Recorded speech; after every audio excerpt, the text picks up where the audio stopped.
وللمطلقات متاع بالمعروف حقا علی المتقین، اور اسی طرح سے یاد رکھو مطلقہ کے لیے بھی سامان زندگی مہیا کرو قاعدے کے مطابق حقا علی المتقین، فریضہ ہے یہ خدا کی طرف سے متقی کے لیے۔ دیکھا تعلقات کا انقطاع کس شکل میں ہو رہا ہے قرآن شریف۔ مہر جو ہے وہ تو دینا ہی تھا، وہ دیا، جو کچھ تم نے اس کو دیا تھا کہا اس میں سے کچھ نہیں لینا، اور پھر آگے بات آئی یہ تو ہو گیا ادب، جسٹس کا تقاضا تھا، جو دیو تھا دیا، کہا نہیں فضل بھی اس کے ساتھ، فضل بھی حقا علی المتقین۔ یہ اگلا درجہ آتا ہے قانون کی اطاعت کا، کہ صرف فارمیلٹی آبزرو نہیں ہوتی، قانون تو اتنے میں بھی ہو جاتا ہے پورا، فریضہ متقین کے اوپر۔ کذالک یبین اللہ لکم آیاتہ لعلکم تعقلون، کہتے ہیں مبہم کا کتاب واضح نہیں کرتی، اس کا دعویٰ اس طرح سے ہم اپنے احکام کو واضح کرتے ہیں تمہارے لیے تاکہ تم عقل و فکر سے کام لے کے سمجھ جاؤ کہ یہ بات کیا ہوئی۔ بات کہاں سے شروع ہوئی تھی عزیزان من؟ یہ جو قوانین تھے ازدواجی زندگی کے 221 پیچھے چلیے، بات چلی آ رہی تھی ام حسبتم ان تدخلوا الجنۃ ولما یاتکم مثل الذین خلوا من قبلکم، کیا سمجھتے ہو تم یوں ہی جنت میں داخل ہو جاؤ گے یہ کہنے سے کہ ہم اس کے محبوب کی امت ہیں، اور تم ان لفظوں میں سے نہیں گزرو گے، ان دشوار گزار گھاٹیوں میں سے نہیں گزرو گے کہ جنہوں نے کیفیت یہ پیدا کر دی تھی کہ تزلزل آ گیا تھا رسولوں کی اور ان کی جماعتوں کے دلوں کے اندر۔ کیا تم سمجھتے ہو کہ اس کے بغیر ہی گزر جاؤ گے؟ اور پھر اس کے بعد یہ چیز اس نے کتب علیکم القتال کہا تھا، تم تسبیح پھیرنے والوں کی اور صرف نقل کرنے والوں کی جماعت نہیں ہو، تم وہ جماعت ہو کہ تم میں سے ہر شخص کو جنگ کے لیے ہر وقت تیار رہنا ہوگا۔ یہ باتیں ہو رہی تھی، آگے یہ آیا تھا کہ یاد رکھو یہ چیز وہ قوم کر سکے گی جن کے گھروں کی زندگی کے اندر سکون ہوگا، ورنہ وہی جنگ کے لیے جو جتنی تمہاری قوت ہے وہ کاری فرق ہو جائے گی، نہر میں پاس جا کے کی کرو گے؟ وہ تو لڑائی کرنے کی شوق تھی، وہ تو صلاحیت ہے نا، جسے اس نے کہا قانتین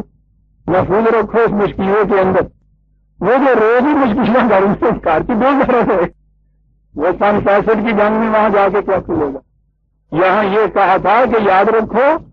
یہ چیز وہ کون کر سکے گی جس کی روزمرہ کی زندگی، اور روزمرہ کی زندگی میں گھر کی زندگی اس میں سکون ہوگا، وہ قوم ہے جن کے اندر اعتدال ہوگا، بیلنس پرسنالٹیز ہوں گی، یہ وہ قوم ہے کہ معاملات اپنے حکمت سے طے کرے گی، سمجھ بوجھ سے طے کرے گی، اور جب وقت آ جائے گا میدان جنگ کا تو پورے سکون قلب سے وہاں جائے گی،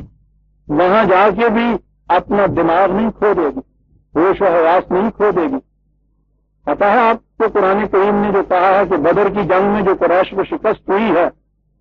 تو اس کے بعد یہ اپنے گھر میں جا کے بیٹھیں گے، کمیٹیاں بٹھائیں گے، یہ سوچیں گے انکوائری کمیٹی کے بعد کہ ایسا کیوں ہوا تھا۔ پتہ کوئی کچھ کہے گا کوئی کچھ کہے گا، لیکن بات اصل میں یہ ہے کہ یہ وہ قوم تھی انہم قوم لا یفقہون، جنہوں نے میدان جنگ میں غور و فکر سے کام نہیں لیا تھا۔ میدان جنگ میں یہاں خالصتاً کہتے ہیں جذبات ہی کھیلتے ہیں، لیکن ایک اچھے جرنیل سے پوچھیے، وہ تو کہتا ہے کہ اگر وہاں بھی کسی وقت جذبات جو ہے غالب آ جائیں تو شکست ہو جاتی ہے۔ ہم نے کہا تھا کہ میدان جنگ میں تفقع سے کام لینے والا جو ہے وہ کامیاب ہو۔ تفقع سے کون کام لے گا؟ جس کا دماغ توازن ہوگا، متوازن ہوگا، جس کے گھر میں سکون نہیں، جس کے معاشرے میں سکون نہیں، اس کا دماغ متوازن کیا رہے گا؟ وہ تو سال بھر آپس میں لڑتا رہتا ہے، اور جتنا یہ زیادہ عبادت گزار بنتا ہے اتنا زیادہ لڑنے والا ہوتا ہے۔ جی نا، آپ دیکھیے گا جن کو ذہن ہوتا ہے اپنی فارمل عبادتوں کا، ہر وقت ماتھے کے اوپر جفر کے نقشے بنے ہوئے ہیں، اور روزے میں تو جیسا میں نے عرض کیا تھا گرمی کے زمانے کے روزے صاحب عصر کے وقت میں یہ فکرہ تو آپ اکثر سنتے ہوں گے نا کہ میں نے ایسے پوچھنا چاہیے میں روزے نہ لے جاؤں، جن کی عبادتیں ان کو یہ کچھ کر دیتی ہوں کہ جو قریب سے جائے وہ شاٹ محروس۔ عزیزان من، ان سب چیزوں کا جتنی قرآن نے کہی تھی اس کا مقصد یہ تھا ایک متوازن شخصیت، ایک بیلنس پرسنالٹی اس کے اندر،